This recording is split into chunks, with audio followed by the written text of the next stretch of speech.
दोस्तों जैसे आईपीएल अपना परवान चढ़ रहा है, डेली के डेली हमें एक से बढ़कर एक थ्रिलर मुकाबले देखने को मिल रहे हैं। तो आज दिल्ली के अरुण जेटली स्टेडियम हमें एक और थ्रिलर मुकाबला देखने को मिला, जो कि हुआ दिल्ली कैपिटल्स और राजस्थान रॉयल्स के बीच में। और दोस्तों ये मुकाबला गया सुपर ओवर में, और सुपर ओवर को में इस मुकाबले को जीता दिल्ली कैपिटल्स ने। आप लोगों के लिए एक फैक्ट बताता हूं कि इस मुकाबले से पहले जो आखिरी बार सुपर ओवर खेला गया था, वो सुपर ओवर दोस्तों खेला गया था आईपीएल 2021 में सनराइजर्स हैदराबाद और दिल्ली कैपिटल्स के बीच में, जिस मुकाबले को दिल्ली कैपिटल्स ने जीता था। और अब इतने सालों 4 साल बाद फिर से सुपर ओवर खेला जाता है और उसमें भी दिल्ली कैपिटल्स शामिल होती है और वो फिर से सुपर ओवर को जीत लेते हैं। यानी कि बोला जाए ना, तो सुपर ओवर के अगर बेताज बादशाह का खिताब आपको किसी को देना है तो आपको दिल्ली कैपिटल्स को देना होगा। दोस्तों बेहतरीन गेम ऑफ क्रिकेट देखने को मिली, बेहतरीन मुकाबला देखने को मिला, मगर मैं फिर भी कहूंगा कि यह मुकाबला राजस्थान रॉयल्स को जीतना चाहिए था, क्योंकि मैच में ऐसे पॉइंट्स आए जहां पे राजस्थान रॉयल्स की पकड़ थी मुकाबले में, लेकिन उन्होंने ढील दी और मुकाबले को अपने हाथ से फिसलने दिया। बहुत सी ऐसी जगह आई जहां पे दिल्ली कैपिटल्स की कमजोरियां हमको दिखाई दी, दिल्ली कैपिटल फंसती हुई नजर आई और राजस्थान रॉयल्स उस पॉइंट ऑफ टाइम पे लग रही थी कि भाई यही टीम मुकाबला जीतेगी, बहुत ही टॉप नॉच पोजीशन पे। लेकिन वहां से उन्होंने एक ढील छोड़ी, मैच को अपने हाथ से जाने दिया और जाते जाते मामला सुपर ओवर में आके अटक गया और सुपर ओवर में उन्होंने मुकाबला अपने हाथ से छोड़ दिया और ये मुकाबला दिल्ली कैपिटल्स की झोली में जा गिरा। दोस्तों बात करेंगे इस मैच से रिलेटेड, हर एक छोटे पहलू पे बात करेंगे, लेकिन उससे पहले अगर अभी तक आप लोगों ने हमारा चैनल सब्सक्राइब नहीं किया तो चैनल को कर दिए सब्सक्राइब, वीडियो पसंद आए तो वीडियो को लाइक जरूर कर दीजिएगा और फैमिली फ्रेंड्स के साथ इसको शेयर जरूर करिएगा। तो दोस्तों चलिए शुरुआत करते हैं अपने एनालिसिस की। सबसे पहले जरा नजर डाल लीजिए आज के मुकाबले के रिजल्ट पे। आज हुआ क्या दिल्ली के अरुण जेटली स्टेडियम पे? हुआ ये कि राजस्थान के कप्तान संजू सैमसन टॉस जीतते हैं और बोलते हैं हम करेंगे फील्डिंग। यहाँ पे वेन्यू छोटा है तो रन चेस करना आसान होगा, ड्यू आने के भी चांसेस हैं। तो दिल्ली कैपिटल्स पहले बल्लेबाजी करने उतरती है और 188 रन का टारगेट देती है राजस्थान रॉयल्स को। राजस्थान रॉयल्स उस टारगेट को चेस करते करते बिल्कुल ठीक टारगेट तक पहुंचती है 20 ओवरों में, वो भी 188 रन बनाती है 4 विकेटों के नुकसान पे। फिर मामला पहुंचता है सुपर ओवर पे और सुपर ओवर पे नर्व को हेल्ड करती है दिल्ली कैपिटल्स और बड़े ही बेहतरीन अंदाज में सुपर ओवर जीत के ये मुकाबला जीत लेती है। तो ये तो था दोस्तों पूरी मैच की एक छोटी सी कहानी। अब मेन जो डिसाइसिव फैक्टर आज के मुकाबले में रहा, जिसने राजस्थान रॉयल्स और दिल्ली कैपिटल्स इन दोनों के बीच जो सबसे बड़ा डिफरेंस क्रिएट किया ना, तो वो किया दोस्तों मिचेल स्टार्क ने। मतलब यार इनको जब पिछले सीजन जब मिनी ऑक्शन में बहुत पैसे दिए गए थे तो इनके टैलेंट पे उंगलियां उठ रही थी, मगर इन्होंने सब आलोचकों को चुप कराया। जब मेन सबसे ज्यादा जरूरत थी केकेआर को प्लेऑफ में, फाइनल में वहां परफॉर्म करके, उसके बाद दिल्ली कैपिटल्स ने इस साल इनको अपनी टीम में शामिल किया। उतने पैसे नहीं मिले पर ठीक ठाक अमाउंट में शामिल किया और इस साल मिचेल स्टार्क ने जो परफॉर्मेंस दी है, तो दिल्ली बैक टू बैक मुकाबले जीतती चली जा रही है। हर मुकाबलों में उनका योगदान रहा है। हाँ, हालांकि पिछले 2 मुकाबलों में वो फायर नहीं कर पाए, परफॉर्मेंस अच्छी नहीं आई, विकेट स्टार्क को नहीं मिली थी, पर उसमें ना देखिए दोस्तों कहीं ना कहीं गलती दिल्ली के कप्तान अक्षर पटेल की भी है। मैंने दोनों मैच के एनालिसिस में ये बोली थी बात कि भाई मिचेल स्टार्क इतने बड़े बॉलर हैं कि उनको वापसी करने के लिए सिर्फ एक गेंद लगती है, बट अक्षर पटेल ने तो कसम खा ली थी, दोनों मुकाबलों में 1900 ओवर खुद डालने आए और वहां दिल्ली कैपिटल्स मैच हारी। बट आज अक्षर पटेल ने बड़ा सेंसिबल काम किया कि मिचेल स्टार्क शुरुआत में सिर्फ 2 ओवर कराए, 2 ओवर उनसे डेथ के लिए बचा के रखे और वही 2 ओवर जो है ना वो कमाल करके चले गए। मतलब जिस पॉइंट ऑफ टाइम पे मिचेल स्टार्क बॉलिंग करने आए थे, नीतीश राणा ने मैच को लेके एक तरफा कर चुके थे, क्योंकि कुलदीप यादव के ओवर में उनका पहली बॉल पे जो कैच छूटा क्रिस्टन स्टफ से, उसके बाद उन्होंने चार्ज किया और कुलदीप यादव जो बहुत अच्छे लग रहे थे उनकी धुलाई कर दी। उसके बाद लगभग मैच राजस्थान की गिरफ्त में आ चुका था, लेकिन 18वां ओवर डालने आते हैं मिचेल स्टार्क और सबसे पहले तो विकेट निकालते हैं नीतीश राणा की। और उस ओवर में बहुत 7 या 8 रन शायद मिचेल स्टार्क ने दिए थे, 8 रन शायद दिए थे उस ओवर में, और प्लस नीतीश राणा के विकेट और सिमरन हेटमायर का विकेट लेते लेते वो वहां पर बच गए थे। उसके बाद फिर 20वां ओवर डालने आते हैं और उस ओवर में जीतने के लिए महज राजस्थान को 6 बॉलों में बनाने थे 8 रन। सोचिए राजस्थान रॉयल्स जिनके 2 प्राइम बैट्समैन जो इस टाइम फॉर्म में गजब की फॉर्म में चल रहे हैं, एक खेल रहे थे तो सिमरन हेटमायर, दूसरे एंड पे खेले थे ध्रुव जुरेल, जो कि बिल्कुल सेटल्ड थे, कोई दिक्कत ही नहीं थी वहां पे उनको। मतलब यार आप ये सोचो कि उनको रन नहीं बना दे दिए मिचेल स्टार्क ने, जीत के लिए 9 रन चाहिए थे और उस ओवर में मात्र 8 रन दिए। देखिए उसमें भी ना कहीं गलती राजस्थान के बैट्समैन की है। इसमें सबसे बड़ी गलती रहेगी ध्रुव जुरेल की, इनफैक्ट लैक ऑफ अवेयरनेस की। उसका सबसे बड़ा रीजन क्या था कि उस ओवर में दो ऐसे मौके आए थे जहां पे ना ये 2 रन ले सकते थे, मगर ध्रुव जुरेल ने 2 रन नहीं लिए और वही कॉस्ट कर गया। प्लस जिस टाइम पे दिल्ली कैपिटल्स बैटिंग कर रहा था, लास्ट बॉल थी, क्रिस्टन ऋषभ का कैच हवा में जाता है और महीश दीक्षाना आसान से कैच ड्रॉप कर देते हैं और वो 1 रन ही डिसाइसिव फैक्टर बना। सोचिए अगर उस लास्ट बॉल पे कैच हो जाता तो वो 1 रन ना बनता, और वो 1 रन ना बनता तो मामला सुपर ओवर तक ही ना पहुंचता। मगर एक चीज होती है ना कि छोटे छोटे जो मूवमेंट्स होते हैं कभी कभी एंड में जाके बहुत बड़े फैक्टर बन जाते हैं। ये चीज प्लेयर्स को ध्यान में रखनी पड़ेगी कि चाहे 1 रन हो या लास्ट बॉल हो, बिल्कुल भी ढिलाई नहीं छोड़नी है, क्योंकि आईपीएल में बॉस कंपटीशन इतना तगड़ा हो चुका है ना कि अगर आपने जरा सी भी ढिलाई दे दी, सामने वाली टीम को जरा सा भी मौका दे दिया, तो भाई वो आपके जबड़े में से जीत खींच के निकल जाएगी। इसका उदाहरण हमें देखने को मिला कल पंजाब किंग्स और केकेआर के मुकाबले में, और आज दिल्ली कैपिटल्स और राजस्थान रॉयल्स के मुकाबले में। दोस्तों मतलब यार मैंने बात करी थी ना शुरू में कि राजस्थान रॉयल्स ने कई ऐसे पॉइंट आए थे जब राजस्थान रॉयल्स पूरी तरह से गेम में आ चुका था, वहां से उन्होंने ढील छोड़ी। सबसे बड़ी ढील जो उन्होंने आज के मुकाबले में छोड़ी है ना दोस्तों, वो है ये 77 रनों की पार्टनरशिप जो आखिरी के 5 ओवरों में आई। पार्टनरशिप मतलब जो 77 रन आखिरी के 5 ओवरों में दिल्ली कैपिटल्स ने लगाए। आप सोचो 15वें ओवर तक दिल्ली कैपिटल्स का स्कोर था 111 रन, ठीक है, और जब 20 ओवर खत्म होती है तो इनके बोर्ड पे लगे होते हैं 188 रन। तो मतलब अब आप खुद ही सोच लो कि कितनी खराब बॉलिंग करी होगी एकदम टाइट सिचुएशन पे। अक्षर पटेल ने आगे ताबड़तोड़ बल्लेबाजी करी, मोमेंटम शिफ्ट कर दिया, उसके बाद उसका फायदा उठाया क्रिस्टन ऋषभ ने।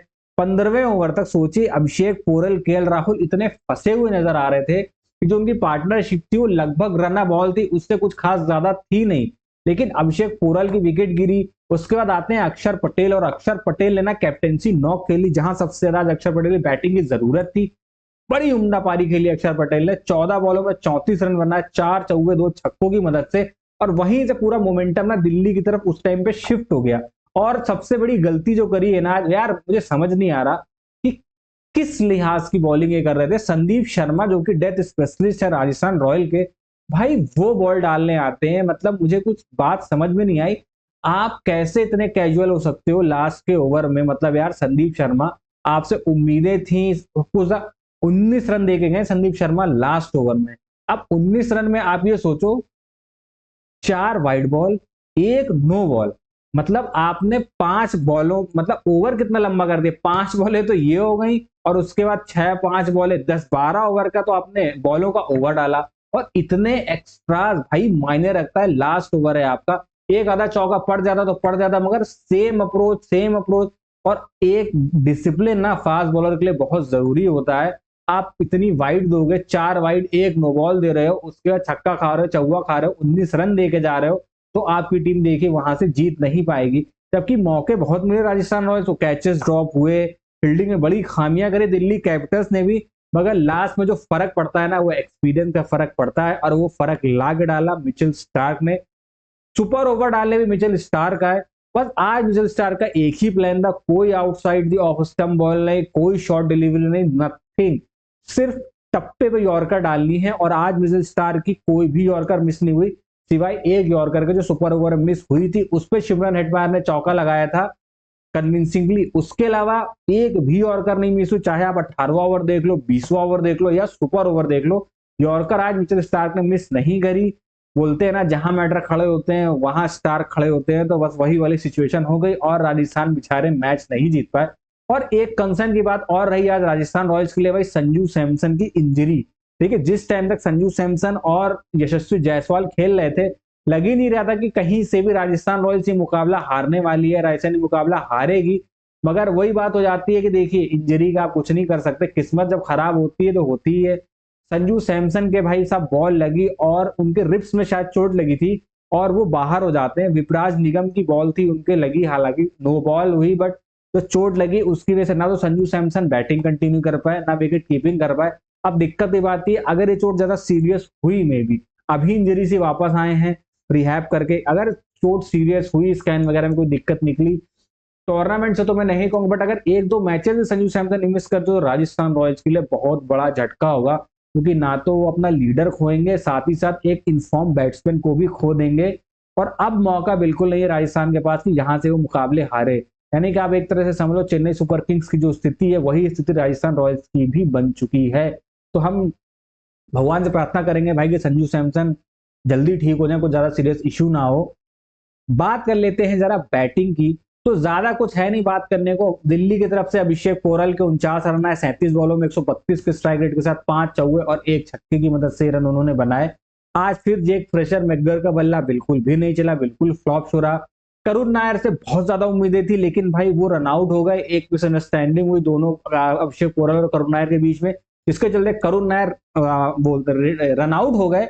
जिसके बाद ना काफी ज्यादा मुसीबत में आ गई थी दिल्ली कैपिटल्स की टीम, क्योंकि केएल राहुल और अभिषेक पोरल ने इतनी स्लो बैटिंग करी, ऐसा लग रहा था कि भाई जाने कितनी दिक्कत है, बॉल कितना ज्यादा फंस के आ रहा है। एकदम शेल में चले गए थे राहुल और अभिषेक पोरल। हालांकि रन उन्होंने बनाए, अपनी टीम को एक अच्छी स्थिति में लाए, बट बहुत स्लो रन रेट। सोचे 15 ओवर में अगर 111 रन बोर्ड पे लगे हों तो टीम कितने प्रेशर में होगी। वो तो भला कप्तान अक्षर पटेल और क्रिस्टन स्टब्स का, जिन्होंने ताबड़तोड़ अंदाज में पारी खेली, थोड़े से फिनिशिंग टच मिले आशुतोष शर्मा की तरफ से, और थोड़ी बहुत मदद देखिए राजस्थान रॉयल्स के बॉलर्स ने भी करी, जिन्होंने मतलब काफी ज्यादा एक्स्ट्रास दिए आज के मुकाबले में।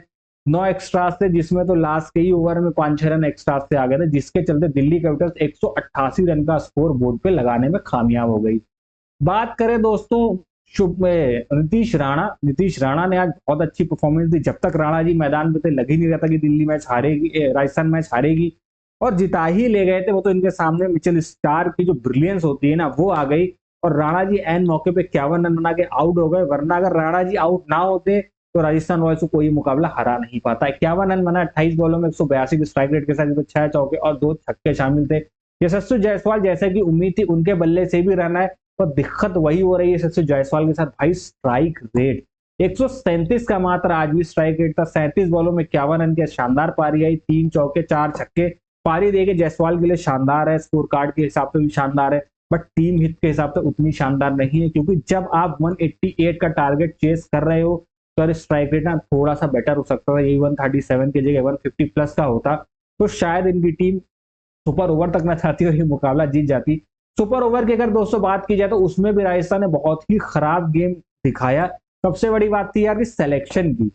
आपने रियान पराग को भेजा सिमरन हिटमायर के साथ, और बॉल फेस करने को खड़ा कर दे सिमरन हिटमायर को। वो वैसे ही अंडर कॉन्फिडेंट थे, क्योंकि अभी ठीक पहले मिचेल स्टार के सामने 8 रन उनसे नहीं बने, 9 रन उनसे नहीं बने जीतने के लिए, और सुपर ओवर में आपने उनको बॉल फेस करने भेज दिया। प्लस भाई रनआउट सुपर ओवर में कौन रनआउट होता है, इतना मतलब अवेयरनेस की कमी। अगर चलो हम देख रहे हो यार भागना ही तो है, भागो। रियान पराग रुके, सोचा, उसका क्रीज छोड़ के भाग गया, रनआउट हो गए। यशस्वी जायसवाल आए, वो डबल भागने के चक्कर में रनआउट हो गए। भाई पूरे 6 बॉलें तो खेलिए आप। सिमरन हिटमायर 1 रन ले लिया था, आप अपने ऊपर बिलीव करते, सोचिए उस टाइम पे अगर एक छक्का लग जाता तो जहां 12 रन चाहिए थे दिल्ली कैपिटल्स को, वहां 18 रन चाहिए होते, तो कितना अंडर प्रेशर हो जाती दिल्ली कैपिटल्स वहां पे, और कैसे मैच का सिचुएशन पलटती कि लास्ट ओवर में जहां 9 रन राजस्थान रॉयल्स से नहीं बने, वहीं दिल्ली कैपिटल्स को अब 18-19 रन जीतने के लिए बनाने होते। बट वही है ना कि मैंने बोला था ना स्टार्टिंग में कि राजस्थान रॉयल्स के पास बहुत ऐसे मौके थे जहां वो डोमिनेट कर रहे थे और मैच को गिरफ्त में ले लिया था, पर अपनी लापरवाही और लैक ऑफ अवेयरनेस की वजह से मैच उनके हाथ से निकल गया। वरना फ्लैट विकेट पे 188 देखिए चेज होते हैं, और लास्ट ओवर में 9 रन भी बनते हैं जब आपके स्पेशलिस्ट बैट्समैन ध्रुव जुरेल और सिमरन हिटमायर क्रीज पे मौजूद हो। But heads off to Mitchell Starc, क्या परफॉर्मेंस दी है उन्होंने। आज अपनी जो वर्थ है ना वो साबित कर दी अपनी टीम के लिए कि भाई इसलिए मैं हूं। लोएस्ट टोटल से पंजाबी नहीं, हम भी डिफेंड कर सकते हैं। लोएस्ट टोटल नहीं मतलब लास्ट ओवर में 9 रन तो डिफेंड कर ही दिए ना, तो मतलब ब्रिलियंस परफॉर्मेंस, कमाल का match. Heads off Delhi Capitals, heads off to Mitchell Starc and congratulation to Delhi Capitals and best wishes to Sanju Samson. बाकी दोस्तों राजस्थान रॉयल्स के लिए मुसीबतें और बढ़ गई हैं, दिल्ली कैपिटल्स के लिए राह और ज्यादा आसान हो गई है। तो दोस्तों आज के एनालिसिस में बस इतना ही। मैं उम्मीद करूंगा आपको आज की एनालिसिस पसंद आई होगी। अगर आप सभी को हमारी आज की एनालिसिस पसंद आई है तो प्लीज प्लीज प्लीज वीडियो कर दीजिए लाइक, हमारे चैनल कर दीजिए सब्सक्राइब, और ज्यादा से ज्यादा फैमिली फ्रेंड्स के साथ इसको शेयर करिएगा। तो दोस्तों आज के वीडियो में बस इतना ही, फिर मिलेंगे अगले वीडियो में। तब तक के लिए नमस्कार, जय हिंद, बाय बाय।